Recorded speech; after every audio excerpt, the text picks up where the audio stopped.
ठाण्यात बोगस मतदान झाल्याचा आरोप करण्यात आलेला आहे। भरत बैवा नावाचे मतदार तलावपाळीजवळील सेंट जॉन मतदान केंद्रावर मतदानासाठी गेले होते, मात्र त्यावेळी तुमच्या नावावर आधीच मतदान झालं असल्याचं अधिकाऱ्यांनी सांगितलंय।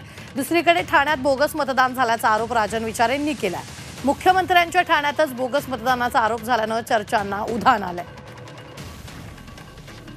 जेव्हा मी मत करायला गेलो तेव्हा बघितलं तर माझ्या नावावर ऑलरेडी टिकमार्क होता। तर मी जे समोर बसलेले त्यांना विचारलं की भाई मी आत्ता आलोय, माझ्या नावावर ऑलरेडी टिकमार्क कसा काय आहे।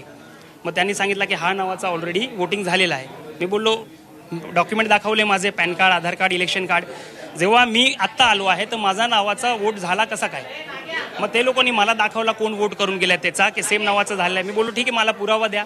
ते लोकांनी आधार कार्ड नंबर दाखवला, आधार कार्ड नंबरही चुकीचा होता। म्हणजे हे लोक काय डोळे बंद करून चौकशी करतात, म्हणजे कोणी पण या कोणी पण कोणाच्या नावाचा वोट करून जा। मला शेवटी ते वोट करायला देत नव्हते। मी त्यांना नडलो, एवढा भांडण केली, तेव्हा मला वोट करायला दिलं। ते पण ते लोकांनी बॅलेट पेपरवर माझा वोट घेतलाय, टेंडर वोट म्हणून। आता ते वोट काउंट होणार नाही होणार ते तर माहिती नाही।